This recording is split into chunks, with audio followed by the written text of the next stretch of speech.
You're listening to Off Color, hosted by me, Rebecca Henderson, a.k.a. the Tan Tigress.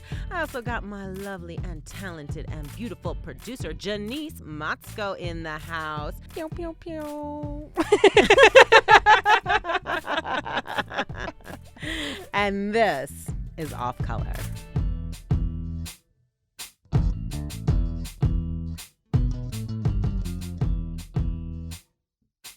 On this episode of Off Color, we talk to a variety of people who study and are experts on the impact of environmental racism and climate justice. First up, Janice and I called at Peace Makita Water Warrior from Detroit, Michigan, to talk about the global water crisis. All right, you hear it? Hey. Hi. Are we speaking with the legendary at Peace Makita? The one and only. All jokes aside, I'm really glad that you had time to hop on this call with me. Some people may remember me talking about you in other episodes, but I met at Peace at the Facing Race conference in Detroit in 2018. She took me on a fantastic tour of, quote unquote, the real Detroit. Your city wild. It is. So I'm going to go ahead and let you introduce yourself. Okay, well, I don't really know what to say. You and I met at the Facing Race conference. I was there teaching a workshop about water rights and the global water crisis that's happening. I worked for a few years as a national and international spokeswoman speaking about the global water crisis and how it's affected Detroiters. I don't know, I'm a mother of six, a proud mother of six, a grandmother of one. My first love is the stage, performing, modeling. These are things that I've done pretty much my whole life. I'm also an arts educator, so I teach performing arts. I am a U.S. veteran. I served in the U.S. Navy for a while and went to Temple University, studied film and media arts, and have just been using my creative gifts in any way possible to really encourage others and help others. So thank you so much for having me. I really, really appreciate being here. You are like a Renaissance woman. You seem like you can do it all. So what I really wanted to know today is I wanted you to talk about your experience as like a political activist around water rights. So I believe that are you a water warrior? Like, yep, I'm one of the first. Can you tell us about that? Like what led you to that and how did you do it, and what's the Detroit Water Brigade, and like just give me everything. Go. Go.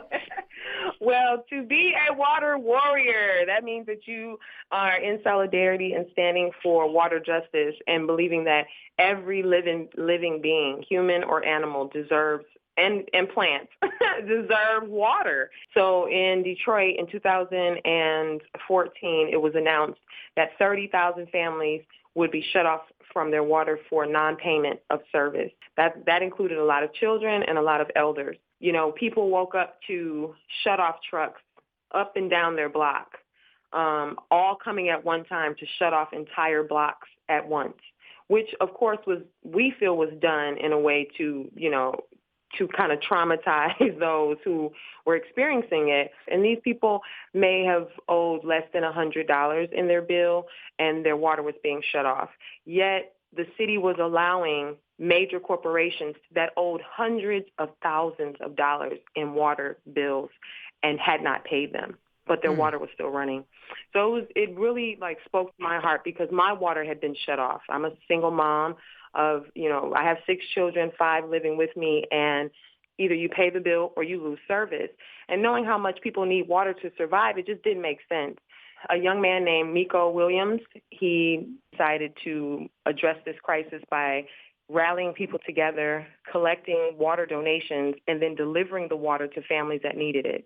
So that was something that was completely brand new, not even in the city of Detroit, but all over the country. No one was really addressing the immediate need of the people that needed water. And so I was asked to come on board, share my story, and my story actually went viral. And within a matter of weeks, I was interviewed all over the world talking about my story, talking about the crisis.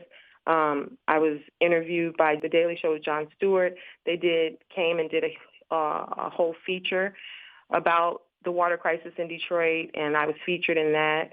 Then I went to Ireland, and they asked me to come as a U.S. delegate to come and to speak at the International Human Rights Day, because they, too, were fighting for the right to keep their water, along with Brazil, along with many, many states in the United States. So it's a global crisis. And I did that for about 2 years, traveling the country, speaking about it. And I've just recently come off the campaign trail and have just been focusing on other things. I learned a lot. I learned that there's politics inside of politics, and that it's a multi-layered problem. It's not something that can be fixed with just the stroke of a pen. So, and then, of course, I think maybe 2 years after the campaign that I was on, Flint happened. So it's still going on. We've been getting reports about our water having lead in it now in Detroit. And there's been some people not being allowed to have access to their water because of the high lead levels.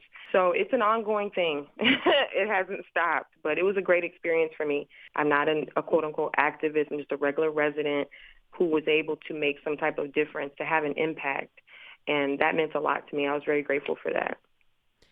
Can I ask you, who were the people that were most deeply impacted by this water shutoff? Did it feel like it was a certain demographic, or? Oh, absolutely. Yeah, we talked about that. I've talked about it extensively in many interviews. Yes, it was definitely directed to those in poverty. It's not even about a color, unless the color is green.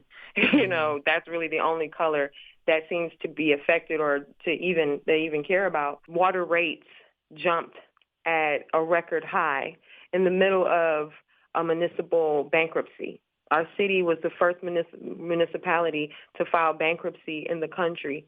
I remember growing up, and the water bill would come every 3 months, and it would be all of $20. Like, if your water bill was $50 growing up, you were really using a lot of water.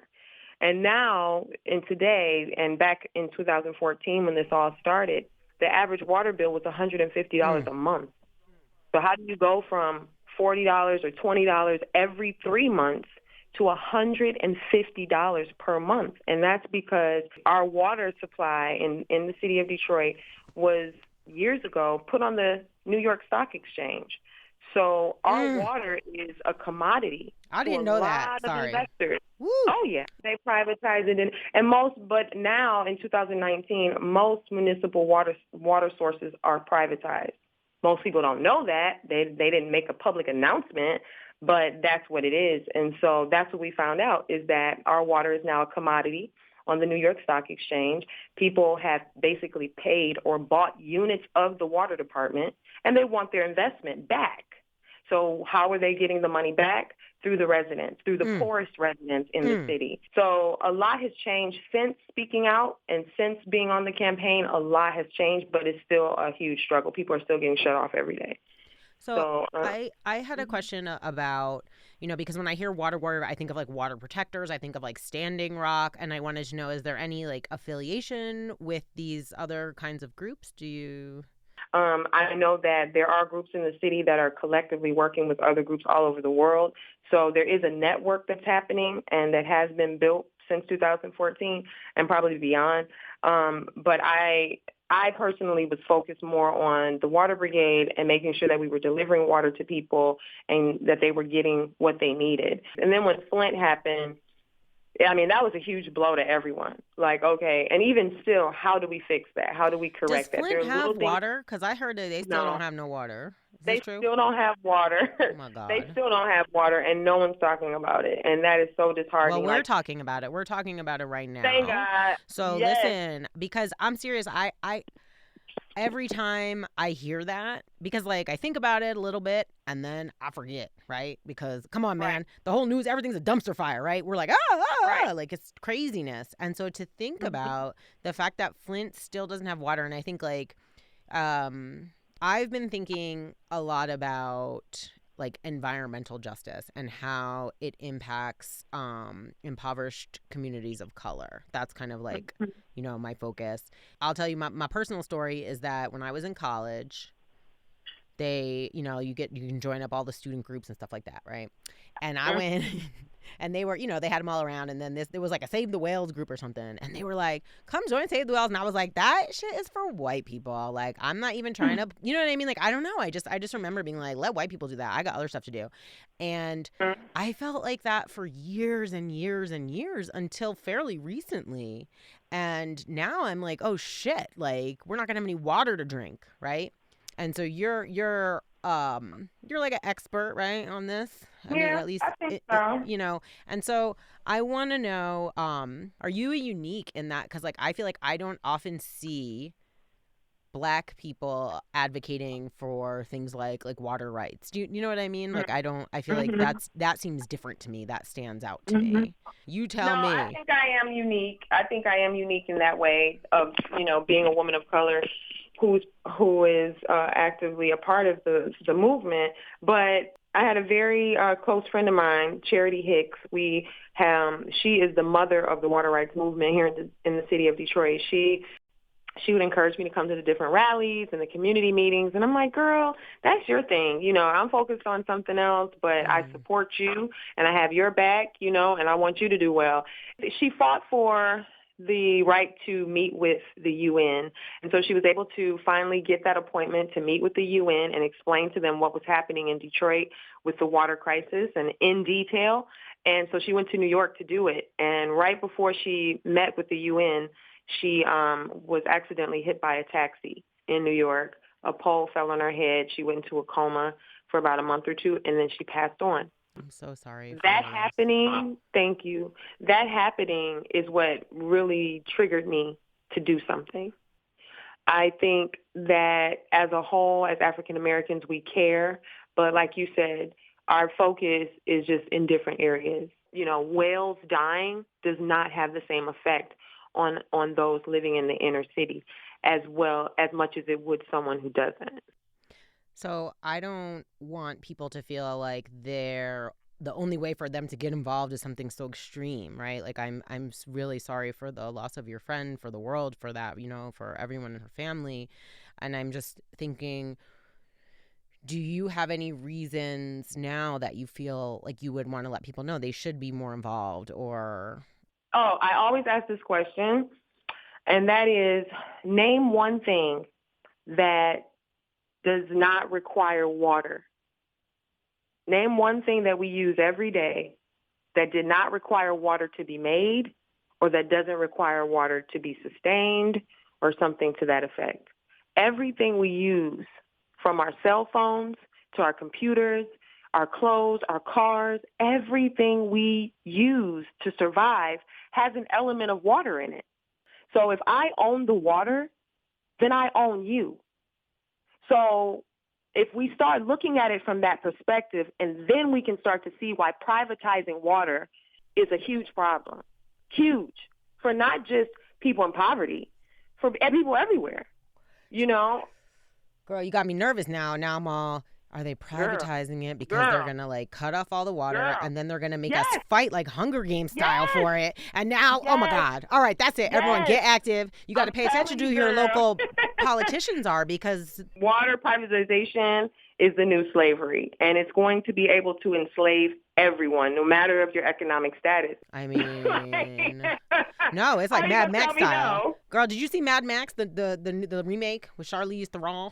That's like the whole thing. That is the whole thing. They're out there. They got one tube of water. It's wild, and then they got the baby. It's a crazy movie if you didn't see it. No, you need to see Hotel Artemis. Did you see that movie? No, but I'll put it on the list, and I'll recommend it to people. Put that on the list. Hotel Artemis. Well, I was thinking about we're all like, oh, our incredible technology, it's the future, and we have all these things, and in science fiction, everything you see in science fiction is sort of something that could be imagined, right? Like picture Star Trek in the 60s, right? And now we have all of those things, right? And so now what I feel like these apocalypse movies where it's there's no water, I'm like, that's the real thing that's really happening. Well, that kind of comes back to, like you were saying in the beginning, of making it a commodity, making something in the natural world a commodity. We can't make more water. Right.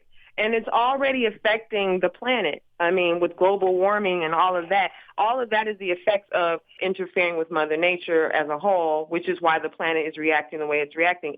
The planet has been here for millions and millions of years. It has a particular system. It knows what to do. So if you go in and you interfere with that in any way by fracking, by extracting the water, because what people need to realize too is that you have to use water to make technology. And until we as intelligent beings start to use our intelligence and use our creativity and stop being so, led by the nose, it's going to happen. It's inevitable. It is inevitable. When they started bottling water years ago when I was a teenager, this whole process of buying bottled water came about. And I remember the elders in my community, my grandparents in particular, saying, that's the beginning of the end. They figured out a way to sell us back something that is naturally ours. So, we'll see what happens. Well, and all in the name of convenience, right? Exactly. Well, it was, Oh my God. Now I got to go deep investigate some stuff. And by me, I mean Janice. But I would love to talk more about this with you when you have time. And so we'll get you back on if that's okay with you, my sister. Absolutely. All right. Do you have any words you want to share with the world? This is all you. You get 30 seconds just to say what you want to the off-color audience, to the people who listen to this. They're 3 people. All I'm gonna say is it's really not about the number of people. It's about our intention. And it's if we share in the same intention, which is to make a world better for the next generation. That's our purpose, is to make the world better for the next generation. And so whatever that means to you in your particular universe, do it. And if you are, then you're doing your part. That's all you can do. So hat off to you. I want to say hats off to you at Peace Makita. Thank you so much for all the work that you do for community. And next up, we have Protegete's very own Noe Organz and Jared Bynum. Welcome, Noe. Now, come on, baby. Tell us a little bit about yourself. Yeah, Noe Organz, by way of Los Angeles, California. Mexican Chicano identity. So, a little bit about myself. I grew up in Los Angeles, born and raised in East LA, then moved to South Central. And throughout that time, I recognized and witnessed that gang violence and police brutality are 2 things that really resonated with my family and community, and wanted to do something about it, which is really where I started learning how to be a social activist. Where I'm at now is at Conservation Colorado, where through the Protegete program, Protegete translates into protect yourself, where we really work on the environment and we look at systemic issues that are impacting our health and how we could tackle these issues, not only on a small scale within our community, but through the entire state. Okay, that sounds, obviously the work that you do is quite admirable. I was surprised when you told me that was your work, because I feel like I don't see people of your demographic, particularly, I feel like Latino, Mexican American. Yep. It's important for me to participate in a space where, let's be honest, right? It's a white-dominated field. It's a white-dominated movement. People of color care about the environment. Yeah. That's not news, right? And it's our responsibility to be able to protect it in the same means as anybody else who lives in Colorado or throughout the United States. We just need to be given the opportunity. We don't look at our nature and our spaces as something to go to. It's a place that is us. It's in us. So we have a spiritual identity to it. And in protecting Mother Nature, protecting our Creator, it's something that it has a deeper meaning than just conservation or just trying to breathe in clean air. So can you tell me a little bit more about your current role at Conservation Colorado and Protegete? Can you talk a little bit about what you do? Yeah, so I'm the community organizer at Protegete here in the city and county of Denver. And my job is really to work with low-income communities that have been mostly impacted by air pollution, land pollution, and water pollution, and educate them on how they could take action at the policy level. So speaking to legislators, speaking and testifying at local commissions, so like the Air Quality Commission or the Colorado Oil and Gas and Conservation Commission, and just having them listen to people. How does an everyday person deal with breathing in polluted air, and how are their children affected? So we have mothers talking about, my child had an asthma attack and it really scared me, and I wanted to make sure that we could do something about it. A grandmother not having accessibility to be able to walk to a market on a regular basis, having to take the bus or needing a car in order to buy food. So it's my job to educate folks on the issues that are currently taking place at the legislature, and then making sure that there's a connection. So I would say I'm a bridge builder. All right, Jared, why don't you go ahead and introduce yourself real quick? So hello, my name is Jared Bynum. Friend me on Facebook if you're in Denver. I 22, grew up in Denver. I'm half black and half white. I identify as queer. I do environmental and social justice work. So I'm the Wilderness and Public Lands field organizer. So I am a community organizer. I meet with folks and I get people activated, educated, and engaged on environmental and social justice issues around environmentalism in Colorado. But it's interesting, my geography, because I am a person of color, and where I work, there are no people of color. I mean, I'm sure they're out there. I'll find them. I'll get them engaged. But as until now, wherever I go, whenever I'm there, I'm the only black person. I go to city council meetings. I meet with local electeds. And they always remember me because I know I'm like the first and last black person they're going to see that day, which is beneficial for me in the work that I'm doing. But it's not really beneficial for any of the communities we're trying to serve. We were recently, we just were talking to a water warrior at Peace Makita, and she was talking about like the lack of water and how it's been like privatized. Do you guys know? I can just fact check real quick. Is Denver's water a privately owned thing? Like, do you know anything about the water here? Our municipal water? See? It is privately owned. Yeah, Denver Water is its own entity. But is it a public utility? No, it's actually separate from any government agency. It's a company. It's privatized. Are we on the stock exchange?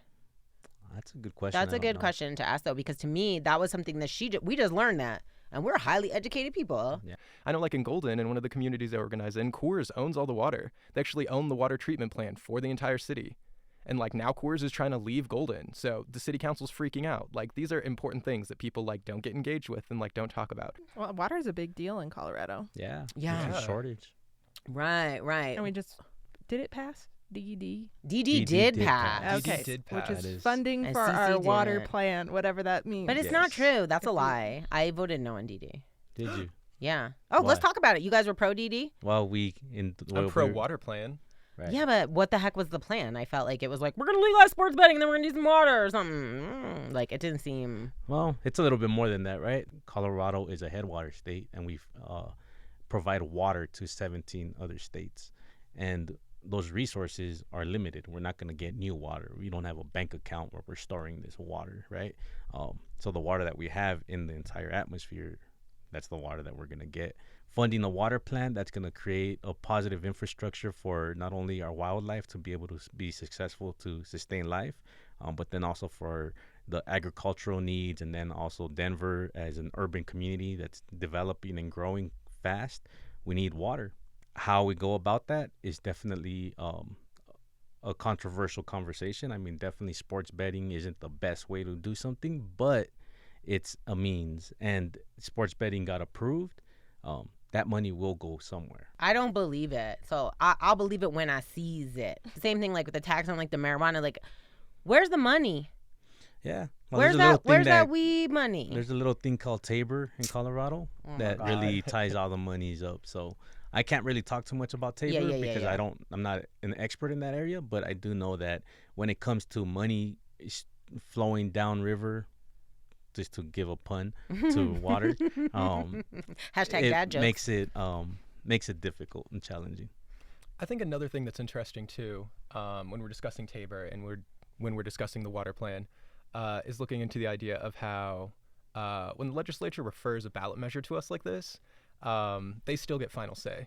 So like our elected officials, even though this is how we've approved it, they can still go back in a couple years later when people aren't paying attention, and they can move the money if they choose to. So when things like this happen, I think it really brings up the importance of why we need to stay engaged with the work and why we need to hold our elected officials accountable. Because, for example, a few years back in Denver, there was a ballot initiative to pass like that green roofs initiative. And immediately after it passes, it goes to city council. They edit it and they were like, oh yeah, well, if you paint your roof white, that counts. And a lot of people weren't paying attention. People got excited during the initial ballot initiative. We passed it, really wide margins. We did great things. And then everybody stopped talking about it. And then city council snuck in there. So I think with something like with Prop DD, like with the water plan, it's really huge. And it does kind of sound like a slush fund, right? Like, where's the marijuana money going? Which is a whole nother podcast.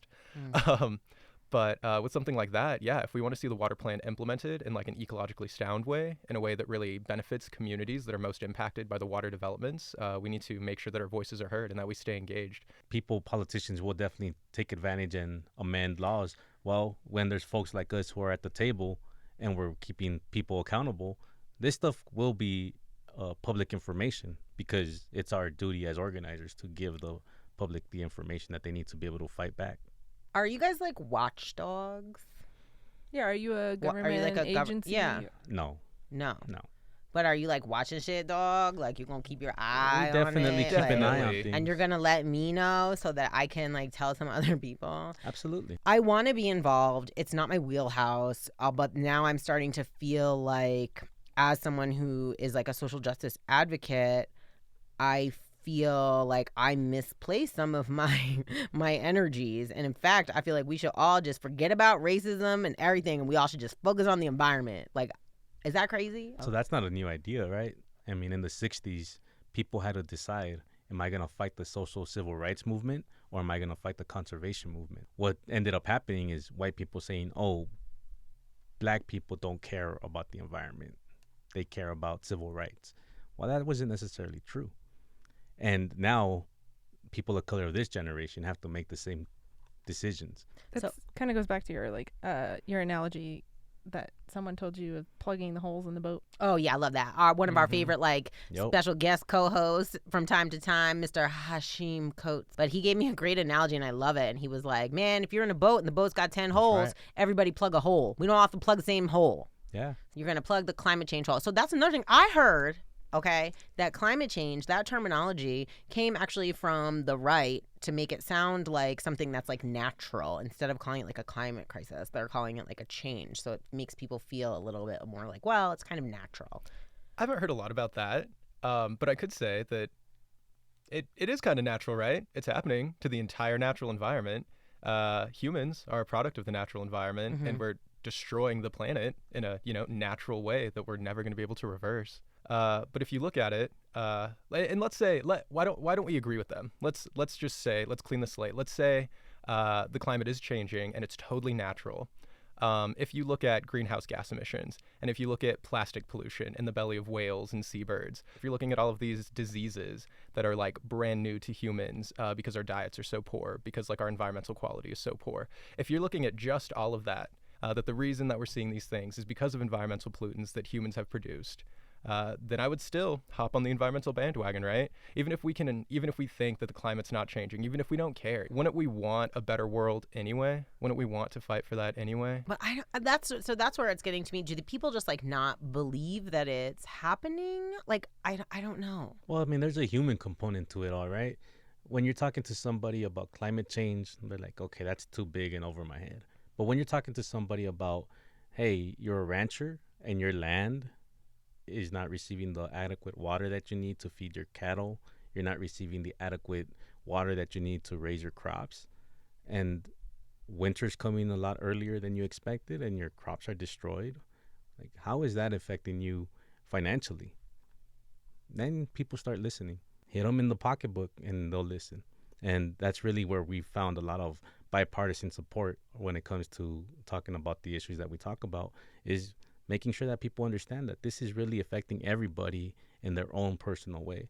So even if you're just talking about pollution, I mean, I don't know, like whether or not it's affecting, the temperature of the entire planet, even if you want to argue that.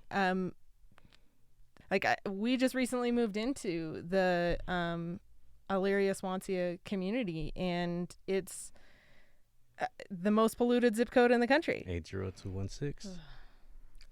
I mean, it's bad, and I don't live far from there. And we, as like the fancy pants, because everyone knows I'm fancy, and our house like stinks in the morning, like in our basement. Like the air is coming from like Commerce City into our house somehow. And where do you live? I live in Stapleton. Right next door. And I also feel like the air here is bad. Like I live in the Bay Area. I lived upstate New York. So like I'm not used to this kind of air pollution. Because even though like the Bay Area, if you've been out there, right? Yeah. The air is good there because of the water, because of the way it blows and blah, blah, blah. So I feel like. I mean, California went through their pollution crisis as well, right? Their climate change crisis too. And they did what they needed to do to be able to adjust and make stricter emissions regulations to be able to clean up their air. It does feel really scary and urgent right now. To me, it feels like that. And I do think that becoming a parent actually did change that for me. Yeah. But what's it going to be like for them? Yeah. Can you tell me what you think, Jared? Like, is there something that you know about the future that you want to share? Because you are young. You're like a little baby. It's so cute. I wish there were lots of things I knew about the future. But I can agree with the sentiment. When I was younger than 22, oh my God. Before my niece was born, I was ready for the apocalypse. I was ready for 2030, and like what's that movie in Mad Australia? Max. Yeah, thank you. I was ready for Mad Max. I was ready, gonna buy my shotgun, just gonna go out, gonna pillage, do whatever, like let the world end around me. But yeah, now I have my niece, and she actually just turned 5, and she's like the sweetest little angel. And I'm pissed, like every day when I wake up and I read the news, and I'm like, that's the country she was born in. Like, this is the world that she has to live in. These are the problems that she gets to inherit because the people before me didn't make better choices. And I'm trying. I'm effing trying to make a better future, make a better Colorado at the very least. But what I say is my prediction for the future is that if we don't all get real pissed off, nothing's gonna change. Because we're at this real sweet spot in society, with what we're seeing, even with the faux wokeness that we see oftentimes in white liberals. I think that a lot of people care. So no predictions, but that's the action item, right? Let's go and do something about it. So what should we do? Because I'm into very specific stuff because, okay, so for example, right, when I was a kid growing up, the big thing was don't waste the water when you're brushing your teeth, like that. And it was that and recycling. What is it now? I also feel like those things to me make me angry now absolutely. As an adult. Cause I'm like, listen, you're going to tell me this shit is my fault for letting the water run when I was brushing my teeth, that we don't have no water. I don't believe that. That's a good point, right? So yeah, everybody needs to do their part. Turn the water off when you're not using it, whether you're washing dishes or washing your teeth. Turn off the lights when you're not using it.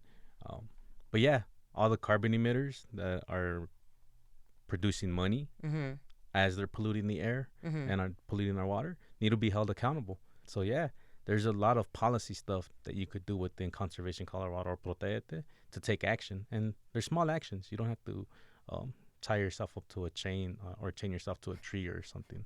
Yeah, because who's not doing that? I ain't got that kind of time. No, but so, everybody could do a little bit. We can take the most polluted zip code in the country, right? Yeah. Who lives in that? Who lives in that neighborhood? Yeah. What do the people look like? Yeah, they're poor. They're people of color.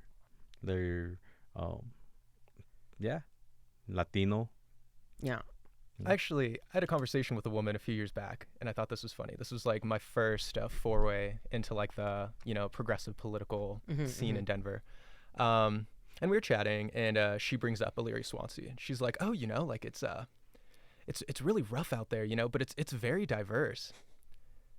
And I thought that was fascinating, because statistically, Illyria Swansea is actually one of the least diverse regions in Colorado, because it's 95% racially homogenous, because it's 95% Latino. Yeah, and I think those numbers have switched. Well, yeah, we got gentrifiers coming in. That shit. Hey, yeah. Exhibit J. Hey. Yeah. No, but so that's something that I talk about though a lot in that, and that's something that I struggle with because I'm not technically a gentrifier because the place that I live, there was nothing there before. Like I didn't push anybody out of. It was an airport. Yeah, but not. You know what I mean? I know. Like I'm not gonna tell Janice that she can't buy a house in a neighborhood because honestly, like we can't. I don't think. I'm not blaming the gentrifiers. I don't blame them. The people who move into the neighborhood. What happens before they even buy their house there is controlled by corporations, developers. Yep. It has Our not, house was a brand new build on an empty lot. I've been thinking a lot about that because I talk about gentrification more and more, and I'm becoming to like understand it. And then when someone's your friend, right? Like Janice is my friend. She works for free. Oh, I'm your friend. She works for free. And so I feel like you live in your neighborhood. You volunteer for candy. Do you know what I mean? Like I feel like you guys try to be in the ditch space. The ditch. Can we talk about that, please? Actually, if I could say something, Yeah, and go then for it. I feel like this is a good segue into the medicine wheel, if that's something you want to touch on. Let's do it. But like within the environmental movement, historically, way even before the 60s, within like our concept of what we're seeing with gentrification in Denver, like long term, it's essentially just like the progress of like the capitalist dispossession of people of color, right? So like people who own things prevent brown people from owning things. And within like environmentalism, like why haven't people of color been better like represented or better included in this movement? And it's because historically people of color weren't allowed to own land, right? So like big, large ranches and horseback riding and hiking and going to the mountains and things like that. That was for rich white people, right? Like Mount Evans isn't just called Mount Evans because he was like a territorial governor. Mount Evans is called Mount Evans because his family owned most of the land in that area. They have a big ranch up there, right? It was his mountain. And when we're looking at like gentrification in like these areas, like being a gentrifier doesn't make you evil. Like I'm planning on gentrifying a neighborhood. That's like my life goal so I can afford a fucking house. Because typically what do gentrifiers look like, right? It's like a house that was bought by like 4, like white college students just graduated. They just got jobs. Maybe some of them work at nonprofits or like do really cool things. But looking into like what led the people who lived there prior to like not be able to afford their home anymore because like the house down the street was bought up by 4 rich white college kids who like wanted to do some good social justice work. Then their property taxes go up and then, like grandma can't afford to live there anymore. So she has to sell the house and she has to like move downstate or something. So there are the problems, right? There are lots of problems that we see. But what does like the process of healing look like? And how do we really get people together around the table for that? Yeah, absolutely. I mean, I think a lot of these issues, the problems that we're facing, they're not new, right? Where they're not the solution to the problems. Let's respect the land, right? Let's not overproduce energy and say we need more, right? Let's make sure that we have a positive relationship where the land could replenish itself. So, I mean, I think the medicine wheel is definitely a good way to conclude is that as long as we have a respect for the environment, understand that there is a creator and that we are a creature of creator, we could all live in harmony. But we also got to remember that there is a root, there's roots, there's a base where we started, and once we start re-engaging in those relationships, our natural relationships with the environment, then we'll start finding some healing. Until then, we're going to continue to face not only climate change as a problem, but we're going to create more problems. Greta Thunberg. The girl, yeah. the young woman. So one of the things that I saw after her, and I thought she was dope, right? She is dope. Right. Yeah. And I feel like there's all of these other non-white climate activists that have been in the game long time and nobody's like paying attention to them. Can you talk about that? Or have you noticed that? Or Greta Thunberg is a great speaker, but she's not saying anything new that indigenous people haven't been saying for thousands of years. What do you think, Jared? There are tons of bad things that happen, and there are tons of people who speak out against those things. And typically, people of color aren't the voices that we plaster all over the billboards and CNN and wherever else. They're not having big rallies in Denver where like 6,000 people show out. But yeah, if this is the torch she wants to pick up, if this is the movement she wants to help spearhead, and if this is the individual who like the majority of our society will gather behind, then I'm down. All right, that's excellent. Is there anything else I didn't ask you that I should have asked before we wrap it up?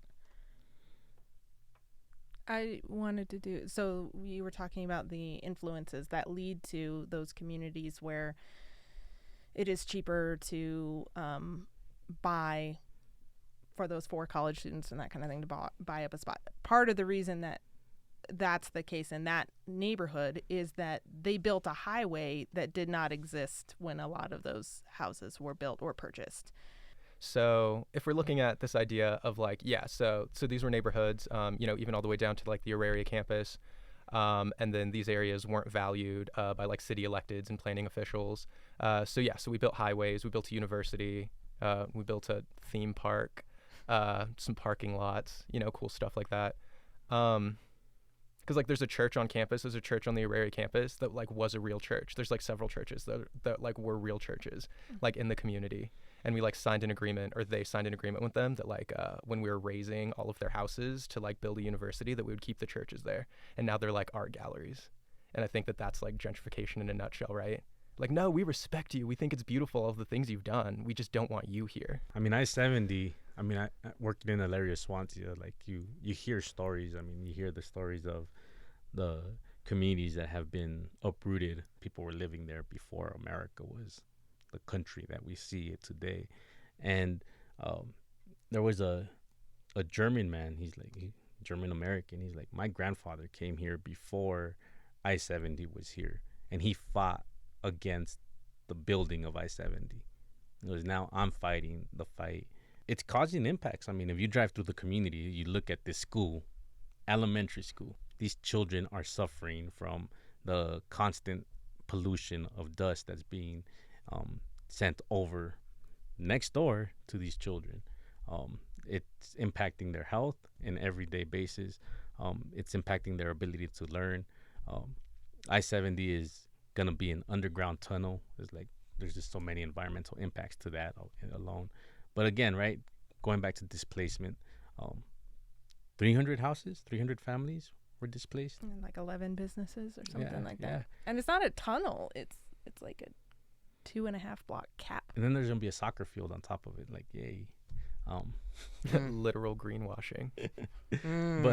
But yeah, there's human impacts to this, right? There's gonna be cars that are gonna be driving through that are gonna be polluting. I mean, what we're trying to do at Conservation Colorado is create an electrification infrastructure for our transportation. So hopefully electric vehicles are driving down these roads and highways. But we have to start rethinking about how we move and we transport people. It's like, we don't need single vehicles for one person to drive to work and home every single day. Like, why aren't we carpooling, or why aren't we using and improving our public transportation system? Why aren't we encouraging people to ride bicycles to work? Yeah, everybody has a role, but our government has to step up and make some stronger choices. I mean, luckily we have a city council member out in Elaria, Swansea that is pushing back, right?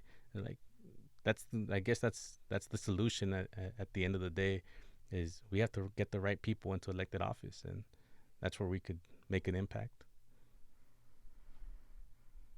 Any closing thoughts? We gotta go. Do more than just vote. That's it, right? Definitely vote, but like there's so much more stuff. Like voting is like 1%. It's like not even the tip of the iceberg. It's like the bird standing on the tip of the iceberg. You can literally go to the Capitol. You can just walk in and you can go talk to the elected officials. Like, it's that easy. Go and talk to your elected officials. Tell them your story. Make sure you're heard. Go to Denver Water. Talk to the folks who are, like, in charge of, like, figuring out where we get our water from and, like, who owns that? Let's answer that question. Like, yeah, who does own Denver Water? So, like, do more than just voting. Like, stay engaged. Follow your elected officials on Oh, that's Facebook. a good one. Yeah, that's what I want to know. Is I'm like, how can we, like, what's an easy-ish way? I'm sorry, y'all. I'm busy. So give me an easy-ish way to keep up to date on these kinds of issues. Yeah, follow all of your elected officials on social media. They all have good social media. It's 2019. Definitely make sure that you're, like, writing letters. Like, read local news. Talk to your neighbors. Listen to local podcasts. That's right. Yeah. The last piece that I would definitely touch on is we vote every day, right? We vote with our pocketbook. Yes. Make sure that when you're buying products, you're buying local, you're buying to support small businesses. What are we doing every day to vote with our dollars? Just keep that in mind. No one is exempt from the system. Well, we all suffer together, right? Or we all win together. That's right. If you want to go fast, go alone. That's if you want right. to go far, go together. That's right. It's really refreshing to see sort of non-dominant culture representation in the climate justice struggle. So I feel pretty good about that. Okay, protejete. And now we're going to talk to some white ladies because I told you guys I would talk to more white people this season, so here we go. We have two very special guests. We have our fantastic climate activist, Dana Miller. Woo! And U.S. Senate candidate Diana Bray. All right, let's get started. All right, Dana, would you mind just letting Off Color fam know who you are, what you do? Just give me a quick intro. Yes, my name is Dana Miller, and I am a local grassroots activist, and I've been involved in all sorts of things in the last few years, especially since Trump got elected. I've been involved with Indivisible Denver, immigrant rights groups, and climate action, including my most recent passion, which is Extinction Rebellion.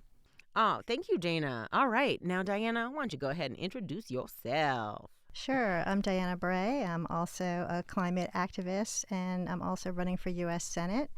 I have 4 children, and I've been involved in climate activism for about 10 years. And on the side, I'm also a clinical psychologist. I want to talk about the work that you guys have done, but I also want to talk about what that can look like for it to be more inclusive. Interest in the climate has not been something that I've always had in my life for my entire life. I grew up outside of Washington, D.C., and I grew up in a pretty progressive family, but the outdoors and climate, that was not something that was a focus at all. And my interest and experience started about 10 years ago when my Australian husband and 4 kids, we were all in Australia. We heard that the Australian government was going to be dredging a really beautiful little harbor where my husband's from in Queensland, Australia, to begin to build liquefied natural gas plants on the island that's my husband's favorite place in the world. It was devastating.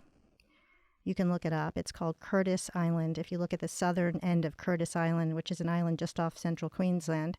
So what they did was they dredged the harbor and dumped the spoil on the Great Barrier Reef. When we got back to Colorado, I started researching what was going on in Australia. And in doing so, I learned what was happening in Colorado as well. And I learned that Colorado had become a petro state. At that time, 10 years ago, I got involved in climate activism, and it became my obsession and has been for the last 10 years. So what kind of things have you accomplished in the past 10 years around this? So it's really interesting running for U.S. Senate because people always want to know about our accomplishments. And unfortunately, we've barely moved the needle at all with regard to stopping the polluters. I think people underestimate how incredibly powerful these industries are, and also the fact that this sort of pollution is not just having a local effect, but it's having a planetary effect. And those communities that are most vulnerable are going to be most impacted. They already are. It's a paradox that the places that have the least to do with producing emissions, actually, those folks are going to be most adversely impacted. The people who have the most to do with emissions, those people are going to be the least impacted because they literally can get to higher ground. We've been trying to have initiatives that will essentially curtail and regulate oil and gas. But when industry spends $40 million against grassroots activists spending $1 million, it's really hard to beat that.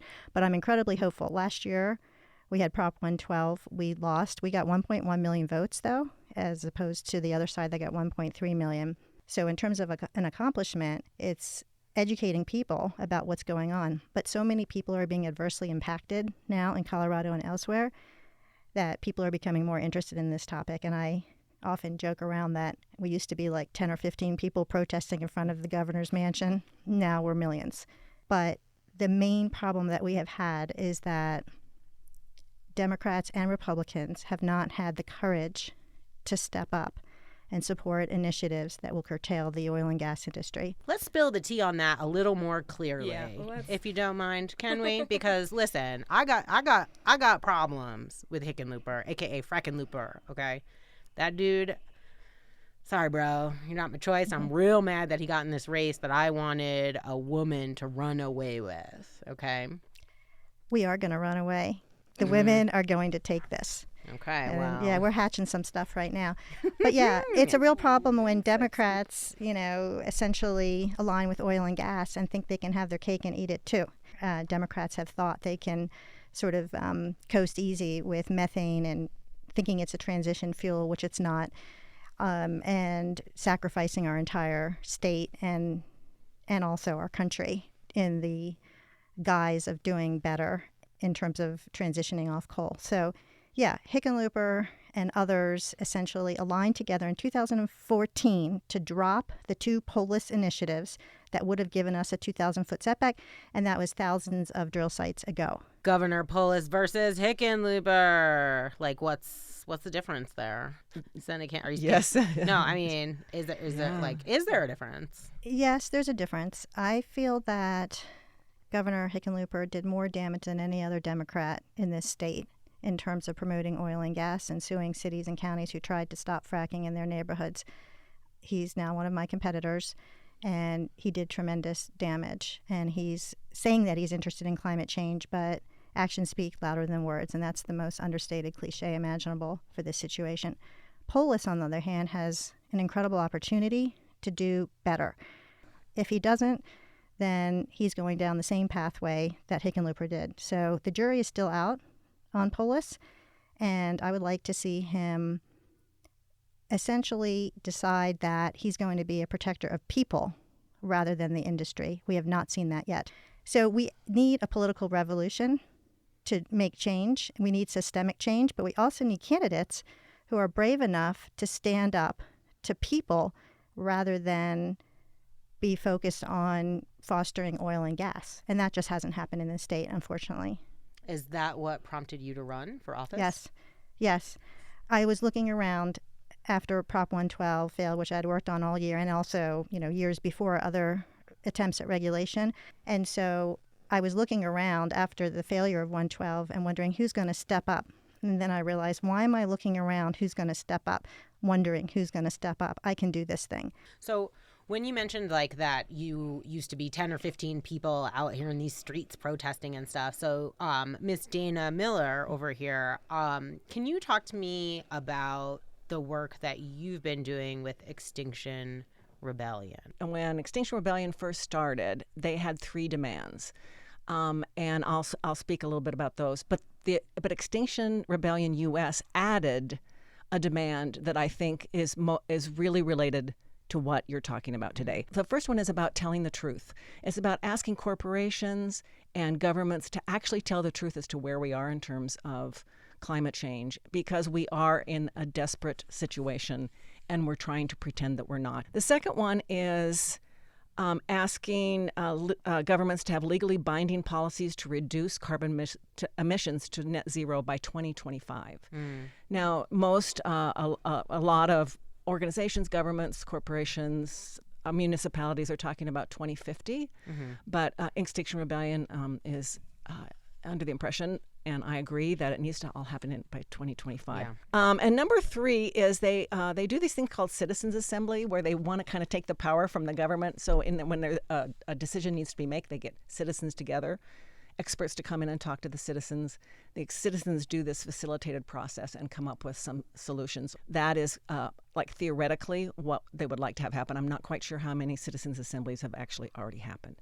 But here we are to the fourth one, which I'd like to read because I think, like I said, this really, really talks to what we're talking about today. Number 4, we demand a just transition that prioritizes the most vulnerable people and indigenous sovereignty. Establish reparations and remediation led by and for Black people, indigenous people, people of color, and poor communities for years of environmental injustice. Establishes legal rights for ecosystems to thrive and regenerate in perpetuity, and repairs the effects of ongoing ecocide to prevent extinction of human and all species in order to maintain a livable, just planet for all. That's why I love Extinction Rebellion. Like my knowledge extends to you guys showing up to the city council meetings here in Denver. That's where I've seen you. I even joined you that one time. Remember, I laid down on the floor and I was dead too. Yes. Yeah, We died together, Yeah. Rebecca. It was awesome. Yeah. Let me just tell you real quick an action we just did. Tell us about because it. it's actually on Colorado Public Radio today. Sam Brash did a Oh. piece on it today. So what we did was an action at the governor's mansion. They were having a clean tech oil and gas Oh Lord. VIP meeting. So Extinction Rebellion people bought tickets to go inside. Ooh. And they went inside to the reception, and then we had banners and everything outside, and then we projected messages up onto the governor's mansion that basically said, Polis, tell the truth. Yeah. Fracking equals climate crisis. Mm-hmm. And we had the Extinction Rebellion logo up on the wall and stuff like that. So at one point during the meeting, our plants inside the building started screaming, and they started screaming about there's no such thing as clean oil and gas, and just messaging around all of that. Of course, they were ushered out, but is this even realistic? Like, honestly, from what you have learned, and like, White Janice, feel free to chime in as always. You seem you know about the environment. So that is is that a fortune cookie? Yeah, I got a fortune cookie, right? Okay, so it was in my pocket, right, today when I was getting ready to come here. So it says, it is necessary, therefore it is possible. And I think that really applies to the situation. Like, we have to do it. We have to do it. Like, if there's a problem, then there has to be a solution to it. And the solution has to be possible just because the problem exists. So, anyway. You're taking it a little deep, and I didn't even am. get my weed today, so I there. don't know. It's okay. But I want it because that's something like I can barely think about it, right? Like, and I think I'm like most people, I would say, where it's like, well, my sister has been saying for years there's going to be no water for the babies to drink. And that's why she's like, I don't want any kids. There's going to be no water for them. And I think that for me, becoming a parent changed my perspective a little bit on that. Like, I cared about it, but not now. I'm like, oh shit, like my kid, dude. Even earlier today, my husband and I were discussing it, and he was just like, the only chance we have is if greed decides that it wants to to fix it, then we can do it. That's really unlikely to happen, that the corporations are going to begin to tax themselves or stop what they're doing. And that's like asking for the fox to guard the hen house. There's going to be between 200 million and 1 billion climate refugees. People will be trying to escape conditions, not because they want to leave the places that they've always been, but because they have to in order to survive. And a lot of people don't realize, for instance, that climate change is unbelievably destabilizing for entire countries, entire continents. And the Syrian crisis started because of a 5-year drought in Syria that caused civil unrest. And so we will be seeing more people trying to escape the situations they're in. And even in this country, literally people in California are trying to escape being incinerated. Hundreds of thousands of people had their power turned off. Places that are vulnerable are going to be impacted. Places like Haiti, places like Puerto Rico, where when there's a hurricane, there's almost no recovery before the next hurricane hits. Here in the Midwest, when you have several million acres of farmland that is ruined because of early season storms, that means that all of a sudden people can't grow food. And it's even worse and more extreme in places where people don't have basic safety nets. And that's why communities of color are going to be much more impacted. Man, the way things are going, it's just, to me, it feels really scary, and it feels like we need to like go hard. Like, I mean, I'll compare it to what I feel like what happened in 2016, and I feel like it's too late now. Like, do you ladies, women, queens, goddesses, do you feel like, what should we do, man? Tell us what to do. And I never ask white ladies what I think, what I want. But in this case, I'm like, white ladies, tell me what to do. So I think the first thing we need to recognize is that there's no savior coming. There is no savior coming. It has to be all of us that step up. And it is an interesting question. Is it too late? Are we past the point of no return? And my feeling is that no matter what it is, we have to keep fighting. Because what's the freaking alternative? One of the things I love about Extinction Rebellion is that the main strategy, the main tactics are nonviolent direct action. What I love also is that it comes from a place of love, and that we're all in this together, and that if we don't come together around this and do some kind of drastic things that may disrupt a little bit, then we're really not going to have a choice. Also, I feel like if we are going to make it, we have to have movements that are fun and interesting and joyful and engaging. Pleasure, and inclusive. activism. Yeah, we have to be inclusive. So if anybody's going to come and join this movement with us, we have to make it something that's almost irresistible. Like, I want to go be with those people because they're awesome, they're inclusive, they're doing really interesting things, and I want to be with them. So you're saying compassion and love and something that's fun, and I'm like, well, a die-in doesn't sound very interesting, and the potential of getting arrested doesn't necessarily sound very fun. So I think, and I totally understand what you're saying, and I think that there are going to be tactics, there are going to be ways of going about this that some people are going to be on board for and some people aren't. When Janice, when you said that, the idea that of potentially, because I was wondering about the role of Black and brown people in these kinds of actions, because there is this risk, right? A much higher risk for people of color when the police come around and so on and so forth. And so I'm just wondering, what do you ever talk about that in your movements? Do you ever? I think since Extinction Rebellion is relatively new, that those conversations are happening now in earnest. And so anyone that has any ideas or things they'd like to share about that, but I know that the group I'm involved with is talking about those issues all the time. And I think that every individual has to figure out what it is that they can do and what it is they want to do. So for some people, it might be, tying yourself to some sort of machinery and getting arrested. And for some people, they can't get arrested for a variety of reasons. But maybe they can work on a voter drive, or maybe they can go out into their communities to make sure that every single person that they know votes in the next election. There are all kinds of things that all of us can do. Some of us can do certain things that others can't. And, going out and exposing yourself in a way where you might get arrested might not be the best choice. But what I would like everyone to know is that this is a movement that wants everybody.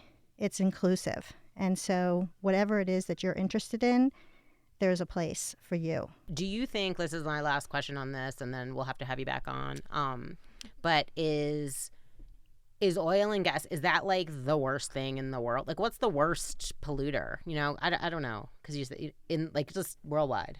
Agriculture is a huge contributor, and transportation. All right, so I was going to ask you to keep hope alive, but I don't feel like, you got anything to keep hope alive for me, guys? That is, actually. Oh no, y'all. Yeah, you guys. You know what? Everybody. Do you want me to make something up? No, girl. No, because we keep it real on Off Color. Okay. So if there ain't no hope, then there ain't no hope. I don't have any hope. I don't. I think we're so far beyond in every arena. I think the time is too late. But that isn't going to stop me as if it's not the case. And I'm going to work my ass off, and I'm going to do it with joy and with passion and commitment and love. I do have hope. I'm not necessarily optimistic, but I'm hopeful, because hope is something that resides in all of us. And I think as long as there is humanity in this unbelievable journey that we're on, we have a chance. So there's a quote that I absolutely love that I heard on an NPR session. They were talking about a completely different issue, but the response to that of what, is there a way to solve this problem? And his response was, even partial solutions save whole lives. So even those little things that you can do to maybe delay the temperature from increasing that fraction of a degree, or that activism that you can do that changes one politician's mind that letter that you write to your representatives, the phone call that you make, the money you donate to an organization, it's a partial solution that can save someone's life, and it might be yours. Can I do it over again and then just Yeah, say what go for it. Janice said? Because I love what she said. I'm No. changing my mind. You can, but I like what you said because that's the realness. Yeah. That's the realness, though, because that's the thing is, like, I feel like that is part of why people who are conscious, who do care, like the people sitting in this room right now, we do feel overwhelmed by it because it feels like there isn't anything that, like, I can do to stop this. Well, and I think for me it's kind of like Buddhism and letting go of outcomes. You kind of do what you feel is right and not be absolutely thinking that it has to have a certain outcome. It's the right thing to do to fight for our planet and to fight for each other and to love and protect each other. It's the right thing to do no matter what the outcome is. All right. Well, you heard it here. Listen, y'all need to get in where you fit in because this isn't something that we can do alone, and it feels like a huge problem that we can't solve, and maybe we can't. But I totally agree with Dana Miller in that we absolutely should do the right thing, and we gotta try. All right. Thank you guys so much for listening. If you like what you have heard, please go ahead and subscribe and give us a 5-star review. We only want 5-star reviews, so if you don't like it, you don't need to tell anybody. Just keep it to yourself, okay? We want 5 stars only. And don't forget to subscribe to our Patreon. Tan Tigress is on Patreon. You can give $1, you can give 50 cents, you can give whatever you want, really, but I would prefer a mill, a cool mill.